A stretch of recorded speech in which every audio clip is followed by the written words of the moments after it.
नमस्कार मित्रांनो, स्वागत आहे तुमचं आमच्या पॉडकास्ट चॅनलमध्ये ज्याचं नाव आहे नुसती बडबड. तर आज आपल्यासोबत आहेत award winning indie film maker ज्यांचं नाव आहे शुभेंदू लळित. तर यांनी खूप शॉर्ट फिल्म्स आणि वेब सिरीज बनवल्या आहेत. तर त्यांची जी केवढा नावाची शॉर्ट फिल्म आहे त्याला खूप अनेक अवॉर्ड्स भेटलेले आहेत, जसं की Dadasaheb Phalke film festival, Ahmednagar international short film festival, Ankur short film festival, Smita short film festival, Prabhat Chitrabharati short film festival, अशा अनेक अवॉर्ड्स भेटलेत त्यांना. आणि त्यांनी वेब सिरीज सुद्धा बनवली आहे, जेही क्षितिज दाते आणि आशुतोष गोखले यांच्यासोबत. तर तुम्ही त्यांना ओळखतच असाल, रंग माझा वेगळा आणि मुशी पॅटर्नद्वारे. तर आपण स्टार्ट करूया त्याच्यासोबत पॉडकास्ट. हॅलो, थँक्यू आमच्या पॉडकास्टवर आल्याबद्दल. अरे थँक्यू मला बोलवल्याबद्दल. एवढं लांबून पुण्यावरून आले तुम्ही. अरे काय थँक्यू. तर आपण सुरू करूया की आता जसं तुम्ही एवढे शॉर्ट फिल्म बनवलेत, तर तुम्ही स्वतःच प्रोड्यूस केलेला की तुम्ही प्रोड्युसर शोधलेला वेगळा असं? नाही, सगळ्या आम्ही सेल्फ प्रोड्युसर्स केल्यात. काही बाबतीत म्हणजे पहिली जी होती, ऍक्च्युली मी आधीच सांगू का थोडं कंटेक्स्ट? चालेल ना. म्हणजे मी आणि माझा मित्र होता अमेय, ज्यांनी केवढा डिरेक्ट केली आहे, जी पहिली फिल्म आहे. तर तुम्ही ती लिहिलेली? फक्त मी लिहिलेली, प्रोड्यूस केलेली, एडिट केलेली. तर तो आम्ही शाळेचे मित्र आहे. तर आम्ही शाळेत म्हणजे 9वी-10वीत रिसेसमध्ये काहीतरी हे कर ते कर, म्हणजे स्टोरीज लिही किंवा असं. मग 11वीत आम्ही एक ऍक्च्युली म्हणजे आम्हाला काही अक्कल नव्हती तेव्हा जास्त, त्यामुळे आम्ही म्हटलं की फीचर करू, जी खूपच म्हणजे तेव्हा काही अक्कल नव्हती. ती 16 वर्षाचं असताना. तेव्हा असे डिजिटल कॅमेराज नवीन आलेले, म्हणजे काय म्हणतात त्याला, DSLRs. तेव्हा असे आता जस्ट यायला लागले चांगले DSLR. तेव्हा आयफोन पण नव्हता की लगेच आयफोन हे 2011 आहे. म्हणजे आयफोन होता पण तो असा एवढा हे नव्हता की कॅमेरा ओरिएंटेड नव्हता. तेवढा कॅमेरा ओरिएंटेड नव्हता. व्हिडिओ ओरिएंटेड तर नक्कीच नव्हता. इमेजेस त्याचे बऱ्यापैकी असायचे चांगले, पण तर आम्ही तो त्याच्याकडे बहुतेक फुजीचा कॅमेरा होता. फुजी फिल्म का फुजी. तर मग तेव्हा आम्ही अशी एक म्हणजे एलियन्स असतात 7 आणि मग ते पृथ्वीवर येतात वगैरे, असं काय काही होतं म्हणजे. आणि मित्रच आमचे सगळे 11वीतले, त्याच्यात ऍक्टिंग म्हणजे काही होतं म्हणजे ते, पण आम्हाला करायला मज्जा आली. तर म्हटलं हे चांगली हॉबी म्हणून किंवा असं. मग आम्ही 12वी आम्ही कोल्हापुरात होतो मी तेव्हा.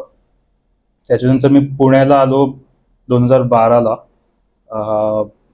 इंजिनिअरिंगसाठी.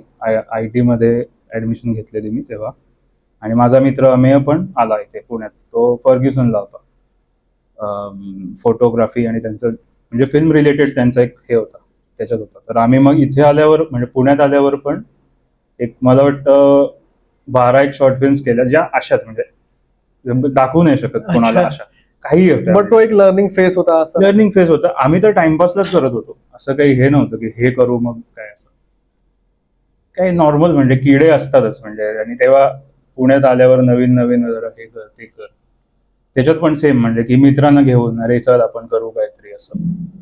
तर त्याच्यात आय थिंक त्या 12 मधल्या 2-3 अशा ओके होत्या, बाकी सगळ्या घाणच होत्या म्हणजे. आणि मग ते केल्यावर मग असं वाटलं की ठीक आहे, आता आपण बरंच केलंय तर आपण एक अटेम्प्ट तरी करू शकतो प्रोफेशनल एक काहीतरी करायचं, म्हणजे ऍक्च्युअल ऍक्टर्सना हायर करून आणि प्रॉपर एक प्रोडक्शन व्हॅल्यू थोडीफार तरी प्रयत्न. म्हणजे तुम्ही केवढा झाला? हे केवढाच आहे. हा, हे 2013. तर कारण की मी ती बघितली केवढा शॉर्ट, ती वेल असतं ना की चांगलं प्रोडक्शन युज केलेलं, त्यासाठी कॅमेरा क्वालिटी पण चांगली, व्हॉइस पण चांगला आहे, लाइटिंग वगैरे पण. हा, म्हणजे आता आम्हाला ते हे वाटतं, पण ते तेव्हा आमच्या अकलेप्रमाणे ते बरंच चांगलं होतं. तर ती माझी आई पण रायटर आहे आणि तिने एक शॉर्ट स्टोरी लिहिलेली केवढा नावाची, तर ती आम्हाला आवडलेली. आणि आजी आणि नातवाची स्टोरी आहे, तर काहीतरी वेगळं करू म्हणून मग आजीसाठी आम्ही ज्योती सुभाष आमच्या डोक्यात होत्या. सगळ्या उमेश कुलकर्णी वगैरेच्या पिक्चरमध्ये बघून आम्ही फॅन होतोच त्यांचे. मग आम्ही त्यांचा मुंबईला एक प्रयोग होता नाटकाचा, आषाढातील एक दिवस नावाचा. तर तिथे आम्ही जाऊन त्यांना स्क्रिप्ट दिली डायरेक्ट, काही कारण की माहितीच नसतं ना कसं अप्रोच करायचं. मग नाटकात आम्ही गेलो मागे बॅकस्टेज, त्यांनी वाचली. त्यांनी मग म्हणजे आम्ही कॉल केला, त्यांना खूप आवडली. त्यामुळे करून टाकू, कधी करायची वगैरे. त्या एकदमच म्हणजे रेडी झाले, खूपच असं हेल्पफुल होत्या, एकदम एक्सायटेड होते. आणि तर मग आणि तेव्हा म्हणजे प्री प्रोडक्शन काय असतं म्हणजे आम्ही असेच होतो रे, काही फार हे नव्हतं. तर मग इंजिनिअरिंग बोलले ना तुम्ही ते केलेलं, हा हे आम्ही फर्स्ट सेकंड इयरलाच होतो. मग ते म्हणजे शिकलात कसं? कारण की आता कसं आम्ही बघतो, आम्ही पण शॉर्ट फिल्म वगैरे बनवतो, तर आमच्याकडे खूप ऑप्शन आहेत. युट्यूबवर बघा किंवा डॉक्युमेंट्स वेबसाईट्स वगैरे वर आहेत काय काय, की स्क्रीन प्ले कसा बनवायचा, प्री प्रोडक्शन काय असतं, पोस्ट प्रोडक्शन तसं काहीच नाही माहिती. म्हणजे असंच म्हणजे करूनच शिकलो असं. अच्छा तसं. हा म्हणजे अडखळत म्हणजे ते पडून शिकतात तसं, माती खाऊन शिकलोय तसंच आहे. सेल्फ टॉट. हा असं म्हणजे कारण की आम्ही जसं इंजिनिअरिंग आणि हे सगळं याचा काही संबंध नाही. तर मग ती आम्ही आधी म्हणजे युजली काय करतात, प्री प्रोडक्शन करतात, सगळं प्लॅनिंग करायचं, मग डेट्स लावायच्या. आधी आम्ही डेट्स लावल्या, मग बाकी सगळं केलं. ते पूर्णपणे चुकीचं मेथड आहे. स्ट्रेस येतो, मग अरे लोकेशन नाहीये, काय नाहीये, कॉस्ट्युमचं काय माहितीच नव्हतं ना काय. तर ते शिकत ऍक्च्युली करून जे कळतं ना ते ती जास्त मला वाटतं व्हॅल्युएबल आहे सुरुवातीला. आणि मग ती केली आम्ही. 2च दिवस शूट होत, म्हणजे तशी ती छोटीच आहे, 25 मिनिटाची. 2 दिवस शूट होतं. तर पहिला दिवस आमचा आय थिंक 18 वगैरे पानं होती, तर पहिल्या दिवशी 4च पानं शूट झाली. रात्री आम्ही टेन्शन मध्ये होतो की आता म्हणजे 14 कशी काढायची दुसऱ्या दिवशी. पण मग लवकर येऊन मग पहिल्या दिवशी जरासा वेळ लागला हे कळायला सगळ्यांना, कारण की आमची टीम पण सगळी नवीन होती. डीओपी किंवा साऊंडचे FTI मधले होते फक्त, बाकी आम्ही सगळे असे नौके होतो. कारण की साऊंड महत्वाचं आहे खूपच. ते ओळखीवरच आणलेलं तुम्ही? नाही, साऊंड आम्ही पेड होतं, म्हणजे साऊंड आणि ऍक्टर्स पेड होते, बाकी आम्ही असेच होतो. टोटल किती एवढ्यासाठी टोटल किती खर्च आलेला तेव्हा? तरी 1 लाखभर आलेला त्या काळात. आता जरासं जास्त धरूया इन्फ्लेशननी. पण लाखभर, कारण की ती आय थिंक सो 30 मिनिट्स आहे ना फक्त, आणि त्याला 30 मिनिट्स 25 वगैरे. आणि घर पण माझ्या एका मावशीचंच होतं घर, त्यामुळे तिथे काही असे हे म्हणजे तुम्हीच पूर्ण प्रोड्यूस केली का ते? म्हणजे हो 1 लाखामध्ये? हो. आणि म्हणजे ते असं तर हा, आणि कॅमेरा म्हणजे आपण टेक्निकल पण थोडं हे झालं. तेव्हा 4K बहुतेक एवढं हे नव्हतं जसं आता. कुठल्या पण आता तुम्ही ह्याच्यात पण आयफोन्स मध्ये करू शकता किंवा, तर तेव्हा 4K अगदी नवीन होतं. तर 1DC नावाचा कॅमेरा होता कॅननचा, असा मोठा ठोकळा असायचा, आणि त्याच्यात इमेज काय आता मला फॉर्मॅट्स आठवत नाही, पण आपण आता .MP4 किंवा असा .MOV येतो ना, त्याचे इमेज सिक्वेन्स शूट करायचा तो. म्हणजे प्रत्येक फ्रेमची JPG नाही, काहीतरी वेगळा फॉर्मॅट होता, विसरलो मी. पण ते त्यामुळे वर्कफ्लो विचित्रच होता त्याचा सगळा. तर हे करून मग ती केवढा केल्यावर फेस्टिवल्सना पाठवली ती. बऱ्याच फेस्टिवल्सना सिलेक्ट झाली, अवॉर्ड्स पण मिळाले थोडे. आणि मग आम्ही ठरवलं की ठीक आहे, युट्यूबवर टाकून देऊ, काय ठेवून काय करणार. तर मग ते करवंद निर्मिती आमच्या प्रोडक्शन हाऊसचं जे नाव आहे, फ्रेंड्सने मिळून जे तुम्ही ओपन केलेलं ते? हा, आम्ही सगळे. हा, आमचं.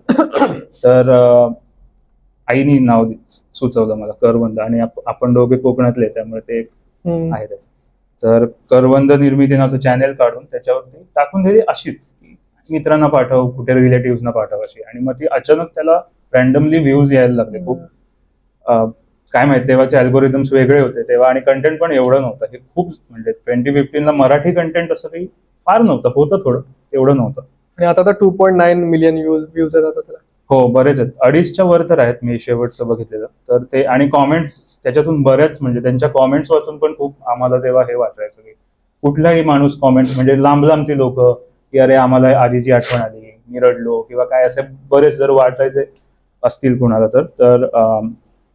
तर ती एक चांगली हे होती प्रोसेस आम्हाला हे आली. आणि एका म्हणजे ज्योती सुभाष सारख्या एका त्या लेव्हलच्या ऍक्टर बरोबर कसं काम करून काय एक्सपिरियन्स मिळतो तो वेगळाच आहे. म्हणजे त्या नेक्स्ट लेवल आहेत. म्हणजे त्यांना सगळी स्क्रिप्ट पाठ होती, म्हणजे नातवाचे डायलॉग्स पण त्यांना माहिती होते. आणि सगळं ते दुसऱ्या दिवशी जी 14 पानं होती ना, ती त्यांनी एकदम म्हणजे खट्टाखट शूट झालं आमचं. आणि सगळेच म्हणजे डिरेक्टर अमेय आणि समीर DOP होता.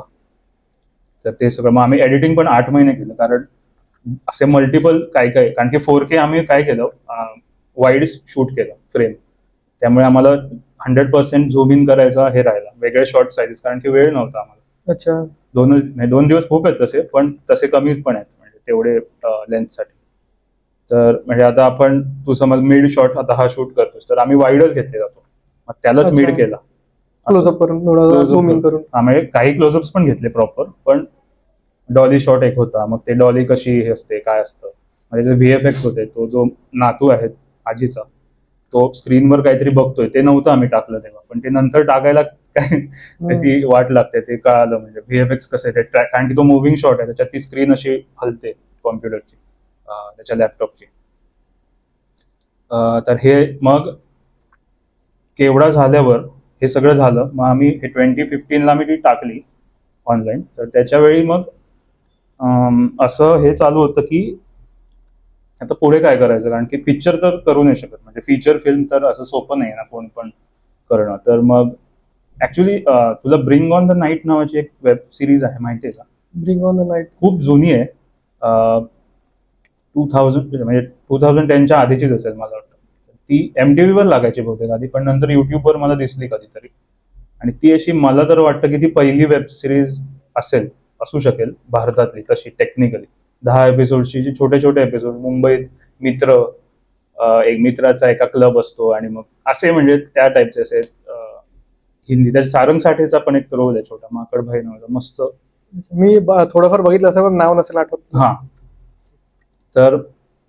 तर मग वेब सिरीज करूया असं, कारण की म्हटलं हा ठीक आहे, आता शॉर्ट फिल्म येईल तर वेब सिरीज किती कठीण असणार आहे ह्याच्यापासून. ते तेव्हा काहीच माहिती नव्हतं सुरू करताना. तर म्हटलं ठीक आहे, 6 महिन्यात होईल, 1 वर्षात होईल, पण टोटल 5 वर्ष लागली हाय टाइम. 15ला आम्ही आधी लिहायला चालू केलं, 2015ला. त्याला 6 एपिसोड्स आहेत. तर मग रायटिंग तसं म्हणजे डिस्कशन्स करून आणि असं, तेव्हा पण अमेज होता डिरेक्टर. तर आम्ही दोघांनी ते डिस्कस करून मग ते, आणि ते मला लर्निंग हे होतं, कारण मी त्याच्या आधी काहीच लिहिलं नव्हतं आयुष्यात. म्हणजे शाळेत एसेज लिहितो आपण, निबंध लिहितो, ते सोडून मी असं काही काय म्हणतात म्हणजे स्क्रीन प्ले तर सोडच, पण नाटक किंवा काहीच लिहिलं नव्हतं असं. डायरेक्ट तुम्ही सुरुवातच ही होती शॉर्ट फिल्म. हा म्हणजे केवढा धरतो, पण म्हणजे हाय टाइम ह्याच्यात केवढा पण कसं होतं, अडॅप्टेशन होतं ना, आईची स्टोरी रेडी होती, ते नुसतं इकडे आणायचं, ते काही फार हे नाही. कारण की मोस्टली आता जे लोक असतात ह्याचं फिल्म मेकिंग स्टार्ट करतात, त्यांचा आधी नाटकाचा बॅकग्राऊंड असतो, की नाटक थोडंसं डायरेक्ट केलेलं असतं किंवा तिकडे ऍक्ट केलेलं असतं किंवा मॅनेज वगैरे, तो एक सर्कल असतो. पण तुम्ही ते डायरेक्ट शॉर्ट फिल्म वरूनच स्टार्ट केलं. 11वी पासून करत होतो आम्ही, तर त्यामुळे त्याचं हे होतं. पण हे मोठं जेव्हा आता साधारण 300 मिनिटाचं आहे काहीतरी, नाही 300 नसेल, सॉरी 3 तासाचं आहे हाय टाइम टोटल रफ. तर मग तेवढ्या लेंथची स्क्रिप्ट लिहिणं, मग ते एपिसोडिक असल्यामुळे कसे मग स्ट्रक्चर्स कशी करायची, प्रत्येक एपिसोड कसा स्ट्रक्चर करायचा, पहिला आणि शेवटचा सेपरेट आहेत, मधले 4 प्रत्येक एक कॅरेक्टरवर फोकस आहे. काहीतरी क्लिफ हँगर पण पाहिजे. प्रत्येक म्हणजे ओव्हरऑल सिरीजचा एक आर्क पाहिजे, की काहीतरी एक मोठी स्टोरी आहे किंवा मोठा हळूहळू काय म्हणतात आपण, एक प्लॉट कसा प्रोग्रेस होतोय, काहीतरी चेक पॉइंट्स कसे मिळत आहेत, कॅरेक्टर डेव्हलपमेंट किंवा चेंज होत आहेत. हा, काहीतरी होत आहे किंवा होत नाहीयेत, हे पण आहे. चेंज होत नाहीयेत हे पण, त्यातलं एक कॅरेक्टर म्हणजे तसा चेंज नाही होत, हा ते पण मिळतो.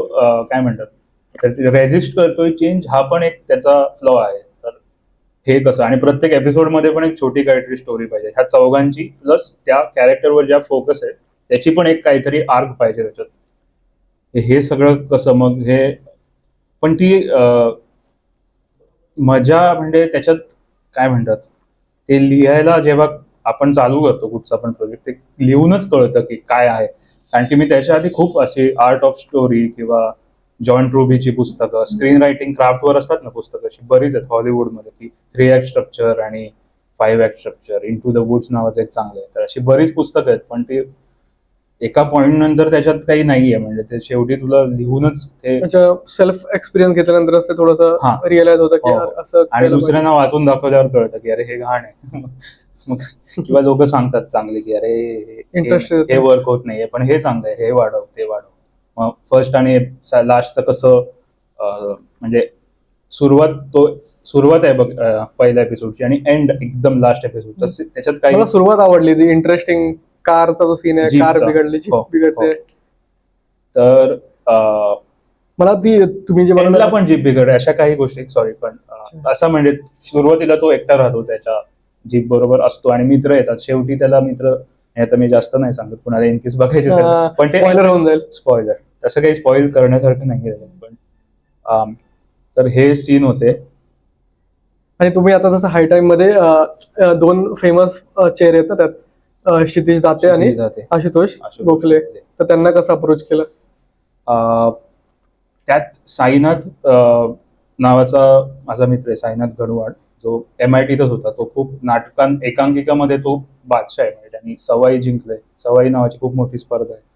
तर तो माझा ओळखीचा होता. मग त्याला स्क्रिप्ट मी त्याच्यासाठीच लिहिलेलं. ते चैतन्य नावाचं जे कॅरेक्टर आहे, जो नाटक करणारा आहे त्यातला, सेकंड एपिसोड मध्ये, तर त्याच्यासाठी लिहिलेलं. आणि बाकीचे म्हणजे आता क्षितिज दाते तेव्हा पण म्हणजे आता हे आधीच आहे 2015, पण तेव्हा तो थिएटर सर्कल्स मध्ये तो खूप वेल नोन होता, खूप म्हणजे वेल रिगार्डेड, आणि सगळं नाटकं त्यांनी बसवलेली पण आणि अभिनय पण केलेला खूप. आणि पुरुषोत्तम करंडक वगैरे पुण्यात खूप स्पर्धा असतात, तर त्यात हे सगळे असे गाजवलेले नट होते. तर मी तर फॅनच होतो यांचा, पण माहीत ओळख नव्हती काहीच. मग साई थ्रू आम्ही असं त्यांना अप्रोच केलं. आणि मग ते म्हणजे ते त्यांचं हे आहे की तेव्हा त्यांचं आय थिंक चालू होते म्हणजे सिरियल शूट्स होते, पण ते आता ते खूपच फेमस आहे. तेव्हा ते असे इनिशियल इयर्स मध्ये होते. आता झाली बरीच ना, 2025 म्हणजे 15 वर्ष, 15 म्हणतो सॉरी, 10-1 वर्ष तरी झाली. कारण की मी ते 2 शॉर्ट फिल्म्स बघितले. आधी तर मी हाय टाइम बघितलं, कारण की तेव्हा ना काहीतरी भाडीपाची पण एक सिरीज आलेली फ्रेंड्स वरचीच, आय थिंक सो, त्यांच्यावर रोड ट्रिप असेल. मग मी तसंच काहीतरी शोधत होतो बघायला की काय बघितलं पाहिजे. शांतीत क्रांती आलेली, मग मी तसंच काहीतरी शोधत होतो. म्हणतो मला हे फाइंड आउट झालं कुठेतरी चॅनलवर की ही एक फ्रेंड्स वाली आहे मराठी वेब सिरीज, ती चांगली आहे. मग ती स्टार्ट केली. मग मला इंटरेस्टिंग वाटली की खरोखर म्हणजे काय काय असतात ना की आता काय काय ते आधी जोक वर्क करायचे की थोडीशी ओव्हर ऍक्टिंग मित्रांमध्ये, असं अशी थोडस एकदम बॉडी लँग्वेज थोडीशी ओव्हर असते ना तशी. पण ती हाय टाइम बघितली ना तर मला एक असतं ना की रॉ आहे आणि थोडंसं एक नॅचरल असतं ना, जसं आपण रिअल मध्ये बिहेव करतो तसं वाटलं. म्हणजे की आम्ही असं हे नाही करत की असं ओव्हर नाही करत ना रिअल लाईफ मध्ये, थोडंसं रिअलिस्टिक वाटली मला, म्हणून मी पूर्ण बघितली ती. मला आवडली ती, मित्रांना पण रिकमेंड केली. अरे हो, थँक्यू. तसे म्हणजे व्ह्यूज त्याचे तेवढे झाले. ते कोविडच्या मध्यातच आम्ही त्याचं मार्केटिंग आम्हाला काही करता नाही आलं फार. पण हा सर, आपण म्हणजे चालू मग हे असं अप्रोच केलं तर पैसे नव्हतेच म्हणजे हे, तर ते ऍक्टर्स सगळे किती पैसे लागले तसं आता मी सांगतो ते तुला कळेल. पहिलं आता आम्ही काय केलं की पहिले 8च दिवस शूट करू शकतो, कॅमेरा रेंट करायला लागतोच, आणि साऊंडच्या लोकांना पैसे द्यावे लागतात, कारण की ते असं कोणी रेकॉर्ड करेल असा तो विषय नाही, तो टेक्निकली यायला पाहिजे. तर एवढे हे 3, आणि केटरिंग किंवा जे काही खातो आपण सेटवर, ह्या तर गोष्टी लागतातच. तर हे करायला येईल 8 दिवसासाठी, एवढेच पैसे होते आमच्याकडे. तर म्हटलं करून टाकू शूट, बघू पुढे काय होईल. तर आम्ही काय केलं, सगळे जे फ्लॅटचे सीन्स आहेत ते 8 दिवसात, जिथे आम्ही राहायचो, अमेयचाच फ्लॅट होता डिरेक्टरचा, आणि मी तिथेच राहायचो तर आम्ही त्या घरात ते सगळे आधी शूट केले 8 दिवस. बघू काय होतंय, मग ते एडिट केले. मग त्याच्यानंतर पैसे नव्हते, असं म्हणजे ऍक्टर्सना तर म्हणजे द्यायला काहीच नव्हतं, म्हणजे नव्हतंच. तर पण त्यांना ते आवडलं आणि त्यांनी खूप म्हणजे वेळ देऊन ते आले, हे त्यांना क्रेडिट आहे. त्यांनी असं फ्रेंडशिप बेसिसवर केलं का? हो म्हणजे हो यार, म्हणजे त्यांचं खूप काय म्हणतात, व्हॅल्युएबल आहे असं करणं, कारण त्यांनी एवढा दिला, टाइम दिला, एफर्ट दिला.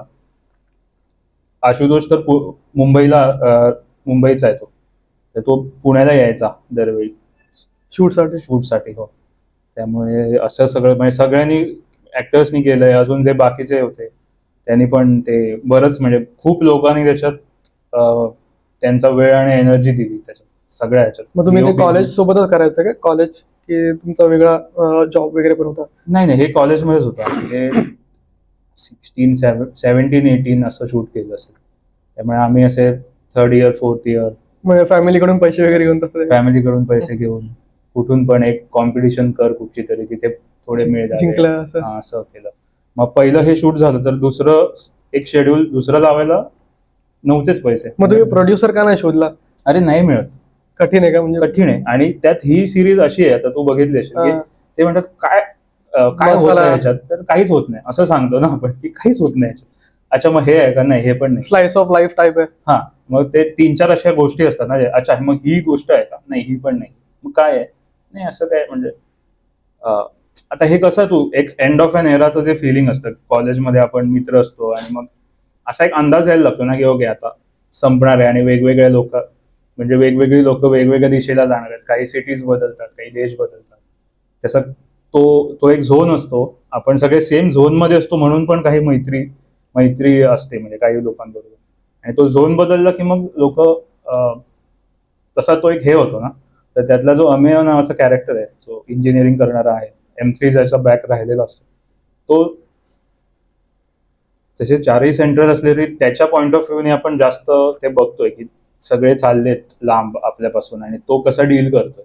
तर हे जे फिलिंग आहे, ह्या फिलिंग बद्दल ती आहे की एक तसे ते लिगली ऍडल्ट्स आहेत पण ते ऍडल्ट्स नाही आहेत कोणी, सगळे ते पोरकटच आहेत तसे. तर तो जो ट्रान्झिशनल फेजचा जस्ट आधीचा पार्ट असतो की आता ऍक्च्युली ऍडल्ट व्हायचंय, जॉब करायचा किंवा काय, ह्याच्याबद्दल आता हे कोण फंड करेल ना, कोणीच नाही, म्हणजे कोणाला इंटरेस्ट नसतो. तुम्ही ट्राय नव्हता केला का कुठे? केलेलं खूप केलेलं. एका पॉईंट नंतर असं झालं, आय थिंक 1-1.5 वर्ष वगैरे केलं काय, पण एका पॉईंट असं होतं की ठीक आहे यार, मग आम्ही म्हणून 8 दिवस केलं बघू, किंवा हे दाखवून कुणाला, तर ते पण नाही. मग आम्ही पुण्यात एक बंदी स्टुडिओज नावाचा साऊंड डिझाईन आणि सगळ्यात साऊंड सर्व्हिसेसचा स्टुडिओ आहे, अजून पण बरंच काय काय करतात त्याचा. तर त्याचा हेड पियुष शहा नावाचा FTIचा ग्रॅज्युएट आहे, साऊंड डिझायनर. तर तो पहिल्या शेड्यूलला आम्ही त्याच्याकडूनच सगळं हे केलेलं, म्हणजे सर्व्हिसेस हे घेतलेलं. तर त्याच्याशी मी बोललो होतो की अरे काय यार, म्हणजे कसं करायचं, कॅमेरासाठी पण बेअरली आहेत, पण कॅमेरा आणि मग साऊंडचं कसं काय, म्हणजे रडगाणं चालू होतं आमचं. त्याकडून आता तुम्ही एवढे केलेत, हाय टाइम एवढा, दुसरी माल शॉर्ट फिल्म, तर त्यातून काय रिटर्न वगैरे आले का, म्हणजे नाही रिकवर झाले मनी जेवढे तुम्ही इन्व्हेस्ट केलेले? नाही, आणि ते माहितीच किंवा एक्सपेक्टेडही नव्हतं आम्हाला, आम्ही हे पैशासाठी करतोय असं, की जस्ट एक स्वतःचा फिल्म स्कूल सारखं. म्हणजे आता समज तू कुठे गेलास फॉरेनला, आता तर किती, मला खूप म्हणजे 40 लाख 50 लाख मला माहित नाही, इथेच खूप आहे. हा इथेच खूप आहे.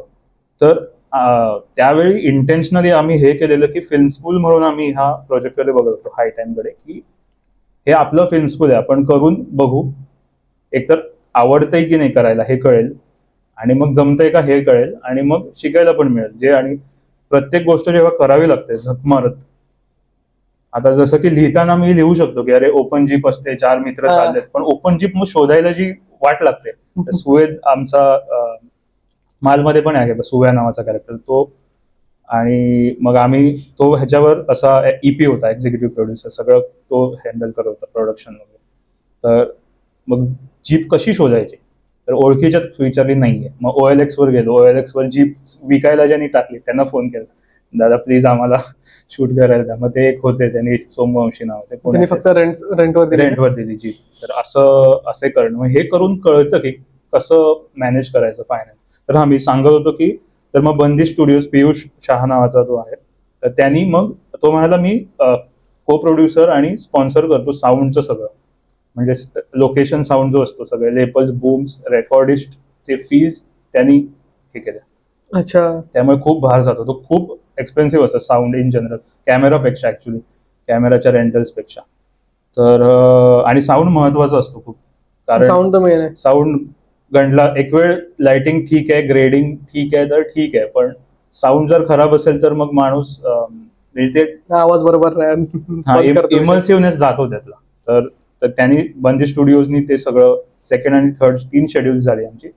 सेकंड शेड्यूलमध्ये आम्ही बाकी सगळ्या जे अशा इंडिव्हिज्युअल स्टोरीज आहेत ते केलं, आणि ह्याच्यामध्ये 1-1.5 वर्ष गॅप जायचा, कारण की काही ऍक्टर्सचे सिरियल्स असायच्या, मग काही ऍक्टर्स म्हणजे फॉर एक्झाम्पल मध्ये क्षितिजचं मुळशी पॅटर्नचं शूट होतं, किंवा अजून काहीतरी असं, त्या दरम्यानच ते शूट, त्या दरम्यानच मध्ये असे असायचे, किंवा सिरियल्स असायचे किंवा काय. तर मग हे सगळ्यांचं जमवून आणणं, तेव्हा पैसे असणं, तेव्हा आमच्या एक्झाम्स नसणं, अशा बऱ्याच गोष्टी होत्या. तर मग ते सेकंड आणि थर्ड शेड्यूल, मग ते जो लास्ट एपिसोड आहे ते, आणि थोडंफार काय काय उरलेलं असं, जो वेंगुर्ल्यात शूट केला आम्ही कोकणात. तर असं न्यू काय स्टार, म्हणजे आता शॉर्ट फिल्म तुम्ही बनवून ट्राय केलं, शिकलात, तर आता नवीन फिल्म वगैरेवर काय बघणार आहे का तुम्ही, ट्राय करणार आहे? हो, ते तर चालूच असतं रे, म्हणजे कंटिन्युअसली. म्हणजे आता रायटिंग स्टेज मध्ये आहे का? चालू आहे, मागची बरीच वर्ष रायटिंग चालू आहे. एका फीचरचं, पण अजून असं काही म्हणजे ते अर्ली, कारण की आता बऱ्याच गोष्टी आहेत त्यात पण परत की कुठच्या प्रकारची फिल्म करायची आहे. तिचे एकदम आउट अँड आउट कमर्शियल करायचे तर गोष्टी सोप्या होतात मे बी थोड्या, ती करायचीच नाही असं नाहीये, पण यायला पण पाहिजे. म्हणजे काही गोष्टी नॅचरली येतात आपल्याला, म्हणजे हाय टाइम चाललं फॉर एक्झाम्पल, तर माझं त्याच लेखन त्याच तेवढं, पण हे हाय टाइम आपण म्हणू की जरा जास्तच इंडिया आहे, ते कोणी बघून एन्जॉय करेलच असं सांगता येत नाही. केवढा जास्त कशी थोडीशी मेन स्ट्रीम आहे, तर ही फीचर थोडी मेन स्ट्रीम साईडलाच आहे थोडी. तर त्याचं मग त्याचे 6 ड्राफ्ट झालेत आतापर्यंत. ते पण म्हणजे तो पण एक वेगळा लर्निंग एक्सपिरियन्स आहे, की कारण की म्हणजे फीचर लिहायला चालू केल्यावर कळतं की वेब सिरीज खूप सोपी आहे, कारण तुला स्ट्रक्चर एकतर 6 भाग तर तुला मिळतातच बाय डिफॉल्ट, त्याच्यात 6 किंवा 7 सीन असतात प्रत्येक, तर ते पण सोपं होतं. फीचर जेव्हा सलग 2 तास असते, 120 पानं 140 पानं, तर ते वेगळाच गेम आहे तो, आणि मग तो कळायला पण वेळ लागतो बराच, मला तरी लागला. तर ते चालू आहे हळूहळू. मला फुल टाइम करता का तुम्ही? नाही, मी फुल टाइम नाही करत. मी आता हे सगळं जे चालू केलं 11वीत असल्यापासून, तर मी चालू एडिटिंग, व्हिडिओ एडिटिंग मधून केलं. नंतर मला रायटिंग करावं लागलं, कारण की कोण मिळत नव्हतं जे लिहून देईल. मग नंतर डिरेक्टिंग मध्ये पण तसंच हे झालं. आता तुम्ही फुल टाइम एडिटर आहात? हा, मी फुल टाइम एडिटर आहे. मी एका पर्टिक्युलर कंपनी वगैरे? हा, मी एका मार्केटिंग एजन्सी मध्ये काम करतो, टार्गेट फेवर नावाची US बेस्ड मार्केटिंग एजन्सी आहे. युटामध्ये आहे ऑफिस आमचं. मग तुम्ही आता आता जसं तुम्ही शॉर्ट फिल्म वगैरे बनवली किंवा ती वेब सिरीज बनवली, तर तुम्हाला नवीन म्हणजे प्रोजेक्ट तसे भेटले नाही का? म्हणजे अप्रोच नाही केलं का की मी हे डायरेक्ट करू शकतो किंवा लिहू शकतो, तर त्या रिलेटेड तुम्ही शोधलं नाही का, की डायरेक्ट व्हिडिओ एडिटिंग रिलेटेड शोधलं? नाही शोधलं. काय माहित आता ह्याच्यात हॉबी वर्सेस बिझनेस असं काहीतरी तो एक कॉन्फ्लिक्ट असेल मे बी, की जर फॉर एक्झाम्पल आता मी जॉब करतोय आणि माझी फिल्म लिहून झाली आहे, मी काय काय त्याच्यावर काम केलंय, समज ऍक्टर्सना हे केलंय सगळं, आणि मी एका फायनान्शियर्सकडे गेलो, ते म्हणजे नाही हा ह्या ऍक्टरला लागेल, तर मग माझ्याकडे ऑप्शन नाही राहणार ना, माझ्याकडे जर काही बॅकअप नसेल तर म्हणा ठीक आहे आता घेतो काय करतो. मग त्याच्यात एक कॉम्प्रोमाइज चालू होतो ना, की अरे हा ऍक्टर लागेल, पण मे बी तो ऍक्टर वर्क नसेल होत, किंवा एक प्रोड्युसर म्हणेल अरे माझ्या मुलालाच घे, किंवा काही असू शकतं त्याच्यात. तर तो फ्रीडम पाहिजे होता. तर म्हणून मग मी ते म्हणजे इंटेन्शनली की ठीक आहे बघू होत आहे का, प्रयत्न चालूच असतात सगळ्या, बरीच लोक आहेत माझ्या वयाची किंवा आपल्या वयाची पुण्यात मुंबईचे, स्ट्रगल चालूच आहे, पण ते होईल तर होईल. पण म्हणजे करायची असतेच सगळ्यांना, मला पण करायची आहे फीचर, पण तो वेगळा गेम आहे, आणि तो म्हणजे हळूहळू आता. आणि ती मराठीच आहे का? मराठीच आहे. तर म्हणजे तुम्हाला असं वाटतं का, कारण की आता जसं आपण बघतोय राईट नाव जी मराठी इंडस्ट्री आहे, तर मोस्टली समजा की 10 मूवीज येतात, त्यातल्या चुकून 1-2च वर्क करतायत, बाकीची तर हो. तर तरी पण तुम्हाला मराठीमध्येच काम करायचं आहे, म्हणजे मोटिवेशन असं आहे की हिंदीमध्ये जायचंय? नाही, हिंदीमध्ये नाही जायचंय, आणि मराठी तर मला म्हणजे आता तर हिंदी पण एवढं चालत नाही. हिंदी पण एवढं चालत नाही, पण मराठीतच करायचंय. का असं काही स्पेसिफिक कारण मला नाही आता वाटत आहे, पण म्हणजे आपल्याच कथा सांगायच्या ना आपण दुसऱ्यांचं. जसं आता ह्या तिन्ही ज्या मालपण नावाची एक डॉक्युमेंटरी आम्ही केलेली, ह्या सगळ्या त्या आपल्या स्टोरीज आहेत, आपल्या आजूबाजूला जे घडतंय. आणि हिंदीमध्ये तर तो वेगळाच विषय आहे, म्हणजे ते मुंबईत जाऊन, मला तर काही माहिती नाही त्याचं. पण मराठी असं लास्ट कधी वाटलेलं की ट्रेलर बघून की यार आता मी हा जातोच थिएटरमध्ये बघायला, असं कुठला वाटलेला का मूवी? खूप वेळ झाला यार, म्हणजे लास्ट मी आठवत पण नाही मला आता कुठचा बघितलेला, बहुतेक सरसेनापती हंबीरराव नावाचा जो प्रवीण तरडेंचा सिनेमा, हो बघितलेला थिएटरमध्ये. तो आवडला? मला आवडला, हो. म्हणजे कन्सिडरिंग की काय आहे, कारण की काही बरेच ऐतिहासिक सिनेमे त्याच्या आधी जे होते ते मला अजिबातच आवडले नाही. जसे नावं नको ना, पण नंतर मला पण आवडले ते. हा, तर मग त्याच्यात एस्पेशली मला पहिली जी 7-8 मिनिटं आहेत, म्हणजे ते वेडात मराठीचा जो सिक्वेन्स घेतलाय, त्याचं कास्टिंग, त्याचं सिनेमॅटोग्राफी तर अप्रतिमच आहे, ते DOP. मला तशी फिल्म मेकिंग आवडली, म्हणजे एक असतं ना की वेल डायरेक्टेड म्हणतो ना आपण, की अरे हा ही चांगली, आणि हे फिल्म साऊथच्या लोकांना दाखवून ते अप्रिशिएट करू शकतात. हा पण एक म्हणजे त्याचा एक पॅन इंडिया मला आता अजून आठवत नाही रिसेंटली मी अशा कुठच्या मराठी सिनेमा बघून की अरे. कारण की मी रिसेंटली आता एक ट्रेलर बघितला, तोच माझ्या लक्षात आहे, स्थळ करून एक. स्थळ, हो मी पण बघितलेलं. त्याचा ट्रेलर मला येऊन गेली आवडली. का ती? रिलीज झालाय रिलीज पण चालला नाही एवढं. अरे यार. नाही, मी जरा वेगळ्या पर्सनल गडबडीत होतो 2-3 महिने, त्यामुळे हे नव्हतं माहिती मला. तर आपण काय बोलतो मराठीमध्ये हा. वर्क करायचं. साऊथ, आता सध्या साऊथ पण असा ब्रॉड टर्म आहे, कारण की 4 वेगवेगळ्या ह्या भाषा आहेत. पण मराठी फिल्म इंडस्ट्री आपलं म्हणजे फरक काय असेल, किंवा आपण आता मला वाटतं 15-20 वर्षापूर्वी ते ज्या स्टेजला होते तसं मराठीत आपण आहोत आता मे बी. आणि आता जो एक नवीन क्रॉप येईल, कोविडमुळे बऱ्याच गोष्टी चेंज झाल्यात, बऱ्याच गोष्टी. पण आधी पण एवढं नव्हती ना वर्क करत मराठी इंडस्ट्री. मला तर वाटतं की हो, जसं आता मुळशी पॅटर्न आलेला, मुझे भेटा तेवढा क्रेज त्याच्यानंतर मी अजून बघितलं नाही मराठी मूवी मध्ये कुठला. हो. तेवढा क्रेज, कारण की मीम्स वगैरे शेअर होणं. नाही. वाळवी आलेला, वाळवी इंटरेस्टिंग होता, वाळवी होता, पण तो फक्त एक थोडाफार चालला, एवढा चालला नाही. मेट्रो पुरता, मेट्रो सिटी आणि ओटीटीवर जास्त चालला. ओटीटीवर चालला. तर आता तू साऊथ मध्ये मी रिसेंटली 2 बघितले असे. एक मेया गजान नावाचा होता, असं काहीतरी नाव आहे. हा. आणि आवेशम, त्याच्यात फहद फाजिल आहे. तर ते बघून मला असं आलं की यार हे सिनेमे असे नाही आहेत की आता काही KGF म्हण किंवा जे असे अचाट मोठ्या स्केलचे सिनेमे ते आपल्याकडे नाही येऊ शकत. ठीक आहे, कारण की फायनान्सिंग लागतं, तेवढे रिटर्न्स येणारं पब्लिक लागतं जे बघणार आहे, त्याला सपोर्ट करणारे स्टार्स लागतात, ती अख्खी इकोसिस्टम तयार व्हायला वेळ लागेल. पण मैया गजान काही असा आपण नाही करू शकत असा सिनेमा नाहीये. ते 2 लोक बोलतायत, हा सिनेमा आहे. तर ते पण मला तुला वाटतं का असे सिनेमे मराठीत आत्ता होऊ शकतात? लोक लिहित तर आरामात. आय थिंक सो ना, काय काय लोकांना तशा प्रकारचं बनवायचं ट्राय करतात, पण जे सीन साऊथ मध्ये जे सीन हिट होतात ना वेल मेड मधून, किंवा असं सीन बनवतो ना, एक सीन बसतो की अरे प्रेझेंट करणं, त्याप्रमाणे ट्राय करतात, पण तो प्रेझेंट तसा होत नाही. ट्राय करतात पण तेवढा तसा प्रेझेंट होत नाही असं वाटतं मला. कारण की मी मोस्टली बघतो ना आता मल्याळम मूवीज, त्यांचे काय काय असतात ना, गावची स्टोरी त्यांची. हो. 2-3 घरं दाखवली असतील मॅक्स टू मॅक्स, बाकी कायच नाही. पण तरी पण अशा प्रकारे शो केला ना, कॉमेडी वगैरे, की हसायला येतं. भले ते हिंदी डब मध्ये बघतोय मी, तरी पण ते हसायला येतं. आणि असं नाही की ओव्हर एक्झॅजरेट केलंय, आणि स्पून फिडिंग सारखं नाही. इनडायरेक्टली ते समजतं की अरे अच्छा हे फनी झालंय, तर हसतोय आपण असं. हो. आपण काय माहिती यार, म्हणजे मला मराठी इंडस्ट्री मोठा विषय आहे तसा.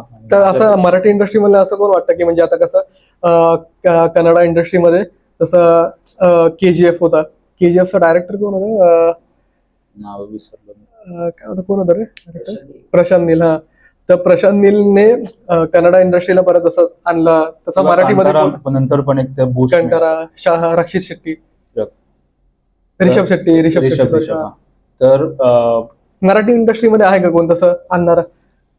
माहित नाही, बघू आता पुढच्या 10 वर्षात आता तो माणूस कुठेतरी, किंवा म्हणजे माणूस असं नको म्हणायला, कोण पण मेल फिमेल स्ट्रगलिंग फेस मध्ये असेल, त्याच्या स्क्रिप्टला कोण फंडिंग देत आहे का त्याच्यावर डिपेंडेंट आहे. कारण की आता पहिल्या फिल्मला तर असं नाही आहे, कारण की 10 कोटी मिळतात, तेवढे परत पण आले पाहिजे. ते फिल्म मेकर्सचं पण रिस्पॉन्सिबिलिटी आहे, कारण की मध्ये अशा बऱ्याच इंडी फिल्म्स पण आलेल्या ज्या लोकांनी फायनान्स केल्या पण त्यातून रिटर्न्स नाही आले. मग एका पॉईंट नंतर फायनान्सिंग लोकांचं पण असं होत असेल ना की अरे ह्या प्रकारच्या फिल्म्सना नको करायला पण, कारण की पैसे येत नाहीत.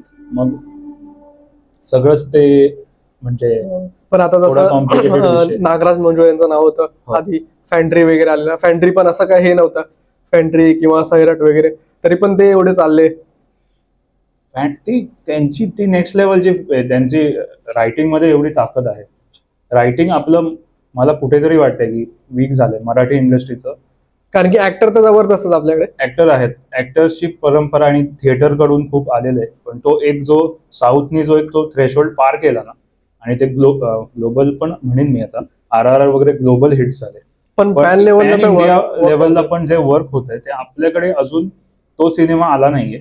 पण होपफुली तो येईल आता पुढच्या 10 वर्षात. कारण की आता आपण बघतो ना रिकॉल व्हॅल्यू सारखा, की पुष्पा रिटर्न लागतो टीव्हीला बघतोय, किंवा KGF लागतोय, बाहुबली लागतोय बघतोय. पण मराठीमध्ये अजून आपण अशी बनवी आयत्या घरात तेच बघतोय. फेस होता यार, मस्त इनोसेंट कॉमेडी. जसं शिवाजीराजे भोसले बोलतोय, हो हो, तो एक मूवी झाला. ते रिपीट व्हॅल्यू आहे त्यामध्ये, ते सारखं रिपीट व्हॅल्यू आहे. राईट. पण त्याच्यामध्ये हे नाहीये. आता जे रिसेंट मध्ये आलेत ना, ते तसे इंटरेस्टिंग आपण बघत नाही. त्यांना बघून एकदाच चांगला ठीक आहे बघून विसरून गेलो असं.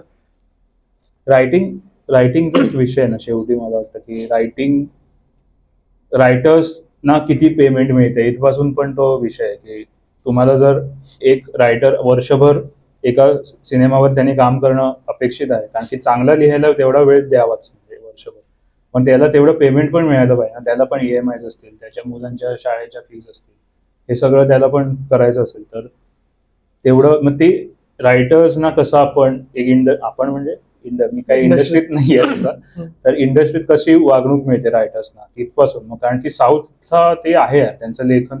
कुंभलिंगी नाईट्स बघितलंस ना, काय सिनेमा आहे यार हा. तर आपण करू शकतो असं नाही की काहीतरी खूप मोठं बजेट आहे आणि काय.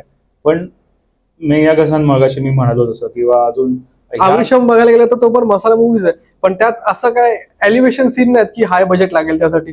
त्यात एक हॉस्टेल दाखवलं आणि एक अड्डा वगैरे दाखवलाय. आता ही स्क्रिप्ट मराठीत इझिली लिहिली जाऊ शकते. आपल्याकडे तेवढे टॅलेंटेड रायटर्स आपल्या पिढीत आहेत, पण मग एक कोणतरी ऍक्टर आपल्याकडे असेल का की जो म्हणेल अरे मी हा रोल करेल. तो काही असा हे रोल नाहीये रे. म्हणजे फहाद फाजिल आहे यार ऍक्टर तो, पण त्याने त्या प्रकारचा अजूनपर्यंत केला नव्हता ना मसालावाला. हो हो, पण तो केला पण असेल पण एवढा नसेल. पण समज फहाद फाजिल नाही म्हणाला असता तर तो सिनेमा नसता झाला मोस्ट लाईकली. तो असल्यामुळे त्यांना फंडिंग मिळालं असेल ना मोस्ट लाईकली. तर असे पण म्हणजे ऍक्टर्स किंवा स्टार्स म्हणजे मराठी इंडस्ट्री स्टार्स आहेत, त्यांनी असे रिस्की प्रोजेक्ट, आता आधी माहिती नव्हतं तो किती चालणार आहे, मे बी आपटला पण असता, तसा तो किती वेगळा सिनेमा आहे. पण तसं बघायला गेलं तर आय गेस मी मोस्टली ऐकलंय की तो आला थिएटरला बऱ्यापैकी झाडला त्यांच्यामध्ये, पण जेव्हा OTT वर आला ना तेव्हा हिंदीमध्ये त्याने चांगलं गाजवलं हे ते असं तसं. हो, त्याचा रिमेक पण येतो वाटतं हिंदीमध्ये. हो का, आहे मस्त आहे. तर बघू पुढच्या 10-15 वर्षात काय कसं होतंय. आपल्या जनरेशनवरती जबाबदारी आहे की आपण कसं करतो. हा, आपण कसं करतो. कारण की मोस्टली मी ऐकलंय मराठीमध्ये यांचं काय म्हणजे हे नाहीये, बजेटचा इश्यू असतो नेहमी. बजेटचा इश्यू असतो. पण म्हणजे आता बघ, कंताराचं बजेट टू रिटर्न्स रेशिओ जर तू बघितलास तर तो अचाट आहे. त्यांचं काय बजेट होतं 15 कोटी काहीतरी कंटाराचं. आणि त्यांचं बॉक्स ऑफिस होतं 1000 काहीतरी. होय ना, नाही 1000 नव्हतं. फर्स्ट चॅप्टर 1 होता ना कंटारा आलेला तेव्हा काहीतरी माझ्या लक्षात 300 का 400 बोलत. तरी पण म्हणजे तरी तू 400 जरी धरलंस तरी 15 to 400 हा काय रेशिओ आहे. तसा एक सिनेमा आपण जोपर्यंत येत नाही, तसे किती 3 करोड मध्ये एकच बनतो आपल्या मराठी इंडस्ट्रीमध्ये बोलतात. हो हो, तेच ते rising tide lifts all boats अशी जी म्हण आहे की एकदा ती भरती आली की सगळ्याच बोटी वर येणार आहेत. तर एक तो सिनेमा, तो जो काय म्हणतात एक टेंट पोल एक पुशअप असतो ना, एक पुश भेटला, पुश मिळाला. हो, तो एक काय म्हणतात नॅशनल लेवलला जो एक रेझोनेट होईल सगळ्या ऑडियन्सेस बरोबर. तर तो सिनेमा आल्यावर मे बी, कारण की सैराट तसा आलेला, ते मोस्टली जे सैराट होता तो खूप सैराटनी वेगवेगळ्या लँग्वेज मध्ये रिमेक झालेला. हो झालेला. सैराट मध्ये सॉन्ग तर अजूनही आहे. हो हो, त्याचं हो फेमस सगळीकडे आहे. म्हणजे मराठी लग्नात नाही पण कुठच्याही लग्नात ते गाणी वाजतात असं नाही. त्यामुळे तसा अजून एक इंटू 10x करणारा, म्हणजे सैराटला इंटू 10x करणारा एक सिनेमा जी आपण आणि तो जेव्हा येईल तेव्हा तो आपण आधी डोक्यावर उचलून घेतला पाहिजे मराठी. कारण की जेवढं साऊथला डोक्यावर घेतात तेवढं आपण मूवीला आधी ते घेतात ना डोक्यावर, मग आपल्याला कळतं की अच्छा हा सिनेमा आलाय का, मग आपण बघतो जाऊन. आपणच इथे स्वतःच्याच सिनेमांना जर हे करत राहिलो, कारण की एवढे पब्लिक जात नाही. कारण पण नाटकाला एवढी जाते. नाटक हाऊसफुल असतात. प्रायोगिक म्हणतो सर, व्यावसायिक. त्याच्याबद्दल काय सांगू शकाल का, म्हणजे का असं म्हणजे एवढं. कारण की मी अजूनपर्यंत नाटकाला गेलोच नाही का, पण मी मोस्टली जे सर्कलमध्ये राहिलो ना ते मूवीजच असतात. नाटकाला माझ्या सर्कलमध्ये तरी कोण नाही म्हणजे एवढं. पण मूवीजचं कसं आपण टीव्हीवर बघतो की ही मूवी झाली, मार्केटिंग असते, पण नाटकाचं एवढं पण दिसत नाही की अरे याचं हे नाटक आहे, किंवा पेपराच्या एका ब्लॅक अँड व्हाईट कोपऱ्यावर असतं तरी पण ते हे असतात. तरी पण मी मोस्टली ऐकतो ना की हाऊसफुल आणि नाटक खूप चालतात. सगळ्या इंटरव्ह्यू मध्ये सगळे जण बोलतात की नाटकं तर खूपच चालतात. नाटकं खूप चालतात आपली. म्हणजे अगदी पुण्याला आहे का म्हणजे ऑडियन्स. घाणेकर एक चांगला सिनेमा होता, आठवला मला. त्यांनी त्याच सेम डायरेक्टरने हा पण बनवलेला आहे I think so, Anandi Gopal. नाही तो त्यांनी नव्हता हर हर महादेव केला. अरे अरे मला कोणता आहे तो? आता सुबोध भावेंचा होता ज्यात ते शिवाजी महाराजांची भूमिका केली होती. अच्छा अच्छा. बाजी प्रभू देशपांडे, तो सगळा विशाळगड हे. तर काय आपण काय बोलतो त्याच्यात? बजेट वरून बोलतो वाटतं, साऊथचा. नाही ह्या नाटकाचं. नाटकं मी कॉलेजमध्ये होताना केली एकांकिका स्पर्धा आणि हे सगळं प्रायोगिक त्याच्यात. व्यावसायिक नाटकांचं मला जग एवढं मी बघतो जाऊन मध्ये मध्ये, पण ते आहे यार खरंच. म्हणजे आपल्या मराठी ऑडियन्सला अजूनही नाटकाबद्दल जास्त प्रेम आहे. म्हणजे असं म्हणजे काही नाटकं खरंच चांगली असतात की त्या लेव्हलची असतात की ती हाऊसफुलच जावी, पण काही नसले तरी ती हाऊसफुल जातात. म्हणजे प्रत्येक नाटक तर असं नसेल ना की हे मास्टरपीसच आहे, पण सगळे जवळपास असतात हाऊसफुल. मराठी रसिक प्रेक्षक अजूनही नाटकांना जास्त काय म्हणतात अटॅच्ड आहे. मे बी काय माहिती आधीचं असेल रे, ती पिढीचं पण आहे, किंवा आता किती मी लहान असताना नाटकं बघितली असतील तर मला अजून ते एक अट्रॅक्शन आहे की 40 years वाले जात असतील असं काहीतरी डेटा वगैरे. हा म्हणजे डेटा पण नाही ना आपल्याकडे. हो, पण आता कसं झालंय, आधी ते कुठच्या तरी पेपरात एक चौकोन असायच्या ज्यात नाटकं सगळी कुठची आहेत. आता आपल्याला समज आता आशुतोष गोखलेचं नाटक चालू आहे तर त्याच्या इंस्टाग्रामवर तो टाकतो की आज बालगंधर्वरा प्रयोग आहे, असं कळतं. म्हणजे तसं अवेअरनेस आहे तसा त्या ऍक्टर्सच्या सोशल, त्या गोष्टीला फॉलो करतात त्यांना आता awareness आहे. आणि त्याच्यात एक पर्सनल टच असतो रे. म्हणजे एकतर आपण त्यांना लाईव्ह बघतो आणि दुसरं म्हणजे नंतर बॅकस्टेज जाऊन पण त्यांच्याशी बोलता येतं. हे पण नाटकामध्ये लोक जातात भेटायला, त्यांना फोटो काढतात. सो तो एक पर्सनल कनेक्ट पण असतो ना नाटकात, ते पण असेल मे बी. पण तो काय म्हणतात, एक तो नाटकाबद्दल जेवढा आहे तेवढं सिनेमाबद्दल वाटायला, तो मगाशीच एक म्हणतो, एक सिनेमा यायला पाहिजे की तो जे फ्लिप करेल किंवा इक्वलला तरी आणेल, की आम्ही मराठीला पण जातो आणि सिनेमाना पण जातो. कारण की मोस्टली आता बघितलं ना जे बॉलिवूडचे रिलीज होतात ते मोस्टली मराठी पब्लिकच जाणार ना बघायला. ते त्यांची मेन ऑडियन्स मराठीच आहे. बघतायत ते हिंदीचं बघतायत, साऊथचे तर बघतायत, पण मराठीला एवढं बघणं.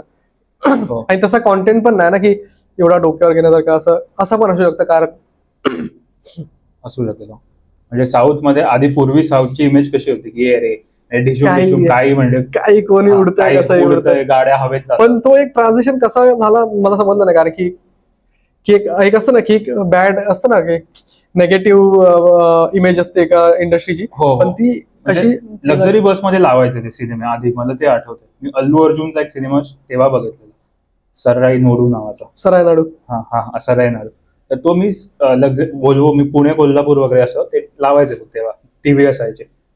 तर तेव्हा बघून म्हटलं काय यार, कुठून काही चाललंय, म्हणजे असं काही अर्थ नाही. पण सराई नाडू मला तर आवडले.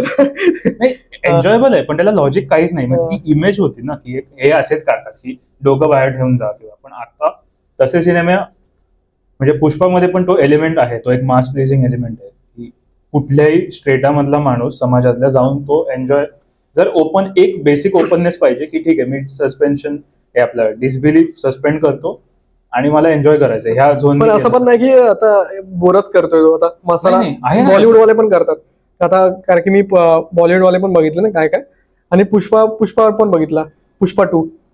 पण त्यात पण आहेत असे ऍक्शन वगैरे सीन, पण बाकी असतं ना काहीतरी डायलॉग किंवा काहीतरी सीन की इंटरेस्टिंग वाटतात, पण तेच यामध्ये थोडेसे क्रिंज वाटतात, वर्कआउट नाही होते असं वाटतं.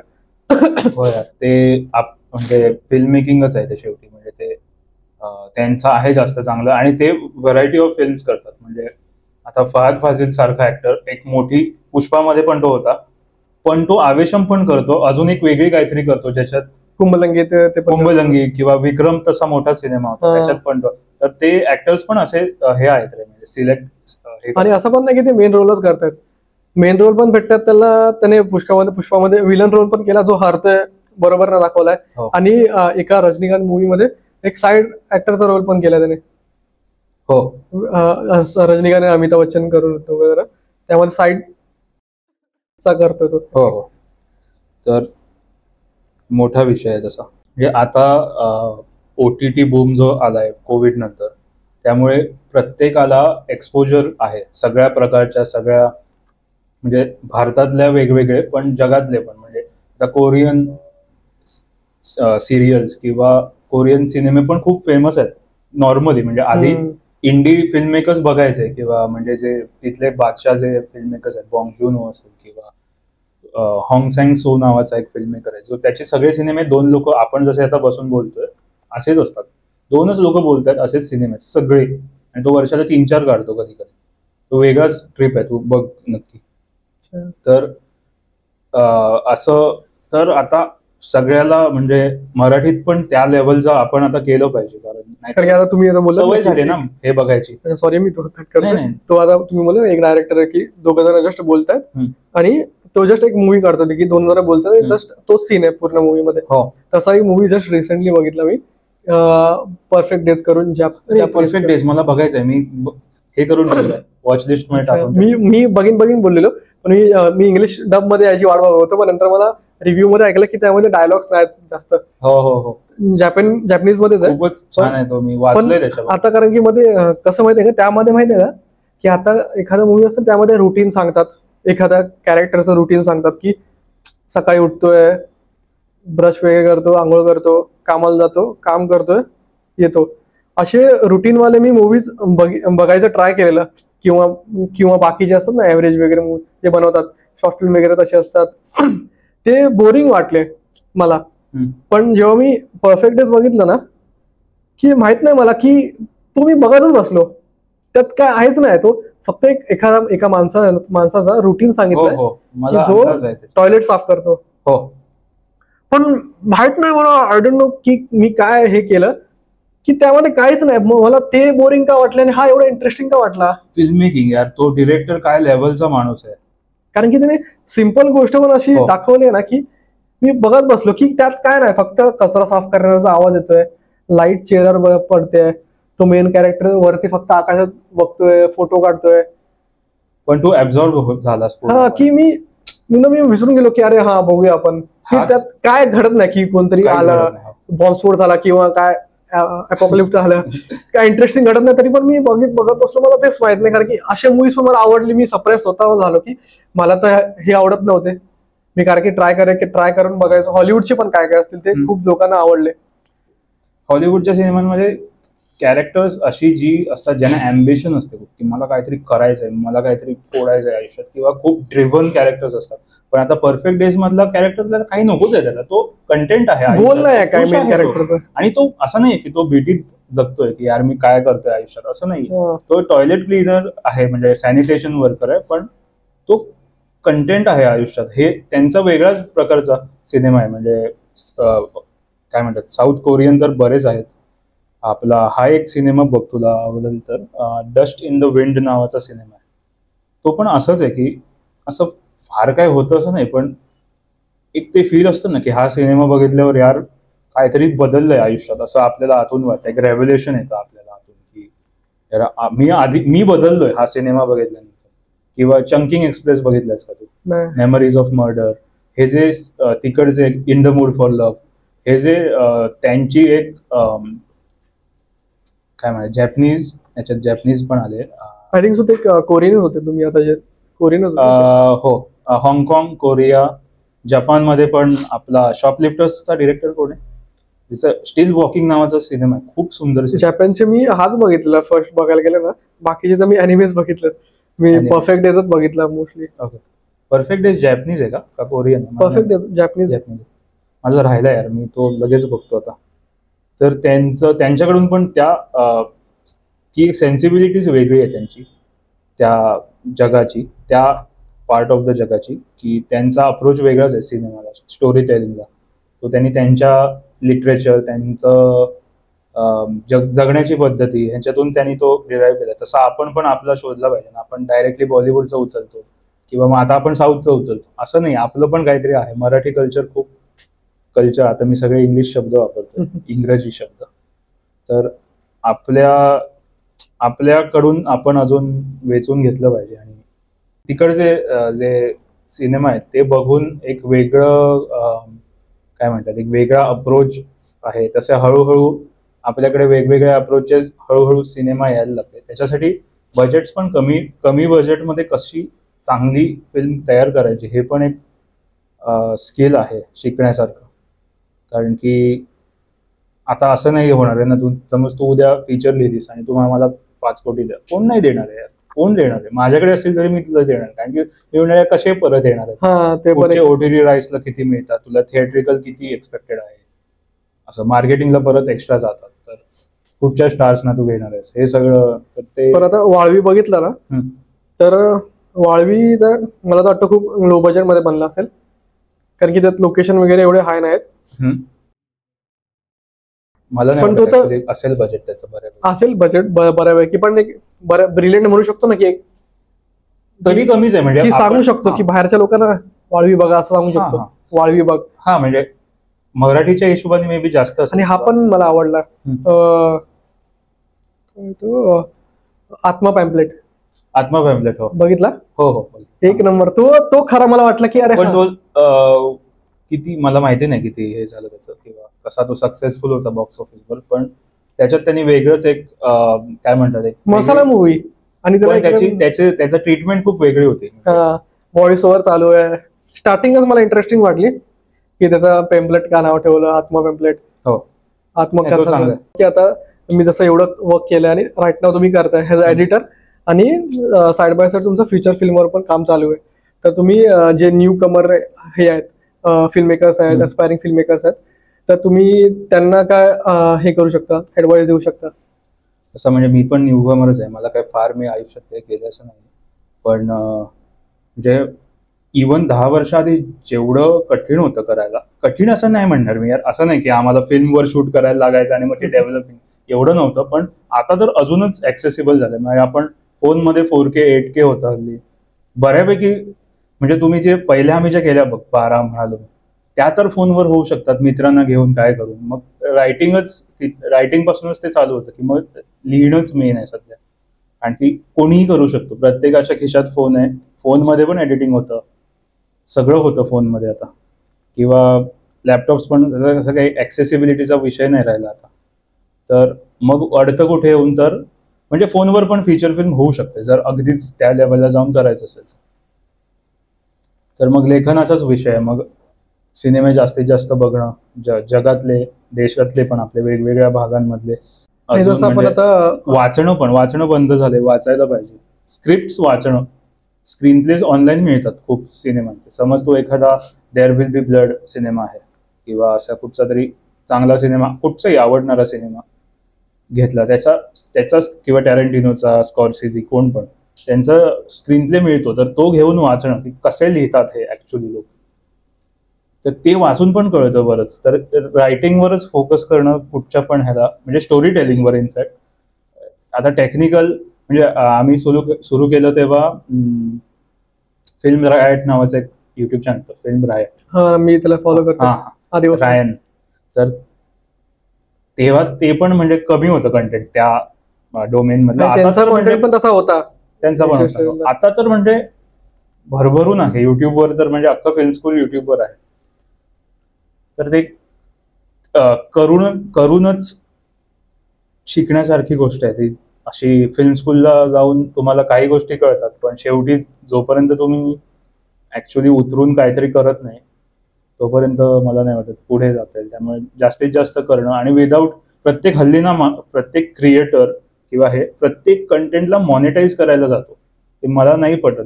आधी तुम्ही नो एक्सपेक्टेशन्स ठेवून एखादी गोष्ट केली पाहिजे, नुसती आनंद घेण्यासाठी फक्त, की अरे मला हे करून बघायचं. हाय टाइमला आम्ही असं नाही की अरे ही करू मग आपण विकू आणि मग पैसे, असं नव्हतं. माहितीच होतं की हे कोणी विकत घेणार नाही.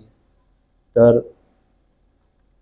तो अप्रोच ज्यांनी ऍक्च्युली शिकायला मिळतं.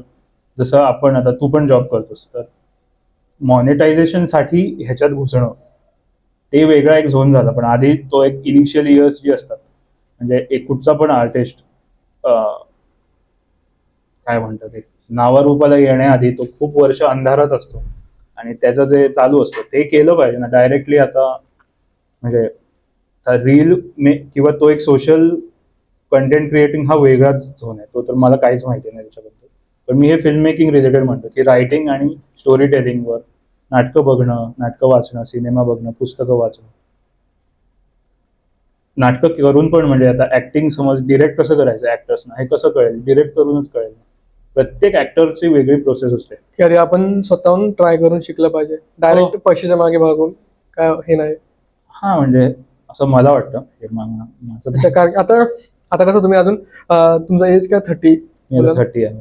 तर तुम्हाला असं कसं वाटतं की आता काय काय जे डायरेक्टर आहेत ना साऊथचे, 1-2 डायरेक्टर आहेत की एक प्रदीप रंगनाथन करून एक डायरेक्टर आहे. तर त्याने 26 इयर्स होता ना तेव्हा त्याने काहीतरी फर्स्ट मूवी बनवलेला कोमाली करून, आणि लव टुडे आता त्याचे रिमेक पण होतात वगैरे.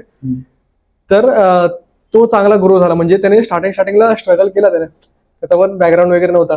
तो 26 मध्ये त्याने फर्स्ट मूवी पण 26-27 त्याच्यात अराउंड असेल. आणि अजून एक डायरेक्टर होता, डायरेक्टर रायटर त्याने स्वतःच बनवलं D16 करून एक सस्पेन्स थ्रिलर मूवी आहे. तर त्याने आधी शॉर्ट फिल्म वगैरे बनवलेलं. तर त्यानंतर त्याने कुठेतरी चांगल्या डायरेक्टरला असिस्ट केलं. तो 1920च्या अराउंड असेल एज त्याचा. नंतर मग त्याने ना स्वतःची बनवायचं ट्राय केलं फीचर फिल्म. त्याने D16 करून एक मूवी हे लिहिली आणि त्याला बनवायची होती. पण प्रोड्युसर त्याला कोण भेटला नाही. मग त्याच्या स्वतःच्या वडिलांनीच हे केली, प्रोड्यूस केली ती, 3 करोड वगैरे लावले आणि तीच त्यांनी रिलीज केली. 3 करोडची आय गेस त्यांनी 7-8 करोड का 9 करोड असं काहीतरी अमाऊंट होती. ती एवढे पैसे कमवले त्याने. तर त्यांच्याकडे बघून म्हणजे त्याचं किती एज असेल तेव्हा, 22-23, त्यांच्याकडून बघून असं हे वाटतं की अरे यांनी एवढ्याच एज मध्ये केलं. हो, हे तर प्रत्येकाला वाटतं. म्हणजे मी ज्या आजूबाजूला लोकांशी बोलतो, मला पण ते जरी लिटरली बोललं जात नसेल पण ती एक अँझायटी येते जसं एस्पेशली 30 हा खूप एक असा हे आहे की यार 30च्या आधी तर तू काहीतरी केलंच पाहिजे, नाहीतर काय आयुष्यात काय केलंस. म्हणजे आता आपल्याकडे पण चैतन्य ताम्हाणेनी कोर्ट कितव्या वर्षी 24-25 असेल तो मे बी, पण असे एक्सेप्शन्स असतात. पण तो तर मूवी तो तर असं म्हणाला की थिएटरमध्ये तर एवढं नाही ना चालला, पण तो एक थिएटरमध्ये फिल्म फेस्टिवलमध्ये चांगलं त्यांना हे भेटलं. कोर्ट म्हणा किंवा तो डिसायपल. हो, मी कोर्टचा फॅन आहे प्रॉपर. म्हणजे त्यांनी तो खूपच लहान होता यार, तो 24-25 होता. पण हे एक्सेप्शन्स आहेत मला वाटतं.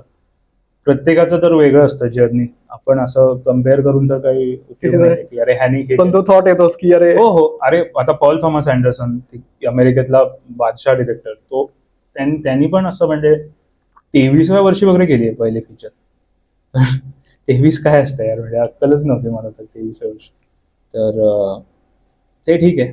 काही लोक आहेत जे 40व्या वर्षी पण करतात, असं नाहीये त्याला काही हे नाहीये. एक मला आता मी चुकीचं नाव सांगेन बहुतेक, पण हो शाओ शियन नावाचा एक साऊथ कोरियन डिरेक्टर आहे. त्याचा मी तुला नंतर पाठवतो, तू पाहिजे तर डिस्क्रिप्शन मध्ये कोणाला बघायचं. त्यांनी असे खूप लेट किंवा अजून एक तू हा बघितलायस का, मला सगळे नावं ब्लँक आउट होतात, सांगतो मी तो पण नंतर तुला पाठवतो. म्हणजे तिथे असे पण काही डिरेक्टर्स आहेत की एशियामध्ये वेगळंच आहे रे त्यांचं तिकडचं. ते असे रँडमली म्हणजे 45व्या वर्षी माणूस पहिला पिक्चर काढतो आणि तो असा पिक्चर काढतो की आयुष्यातच कोणी काढलेला नाही, आणि त्या लेवलचा सिनेमा आहे तो असा, म्हणजे one for the ages masterpiece लेवलचे सिनेमा काढले जातात. डिकेड मध्ये तोच एक बेस्ट होता. डिकेड मध्ये पूर्ण तो झाला, त्यानंतर मग कुठचा म्हणतोस त्यांना म्हणजे असे मूवीज काढतात की तो डिकेड मध्ये पूर्ण 10 वर्षामध्ये तो एकच असा होता की अजून कोणीपर्यंत डिकेड मध्ये काढलाच नव्हता. हो रे, त्याचं यार नाव एडवर्ड यंग बहुतेक. मला आता एडवर्ड यंगच आहे नाव त्याचं, पण बहुतेक त्यांचं करिअर उशिरा चालू झालेलं असं, किंवा हो जाऊ शकते एक त्यांच्यापैकी. मी कोरियन एवढे बघितले नाहीत. मी मोस्टली जे फेमस आहे ओल्ड बॉय त्यांच्यातला वेल नोन आहे. पण असे ऑफबीट पण खूप छान असतात रे त्यांचे. लास्टचा एक पॉइंट विचारतो की आता तुम्ही आता याच फील्ड मधले आहेत, तर तुमचा आवडता कोणता डायरेक्टर आहे किंवा रायटर कोणता आहे? बापरे, आवडता रायटर किंवा डायरेक्टर एक किंवा अनेक असतील तरी चालेल. हो शाओ शियन, अगेन मी मगाशी म्हणत होतो, डस्ट इन द विंड नावाचा खूप मला आवडतीचा सिनेमा आवडता. वेस अँडरसन, ग्रँड बुडापेस्ट हॉटेल बघितलं असेल तर. पॉल थॉमस अँडरसन, PTA म्हणतात सगळे त्यांना.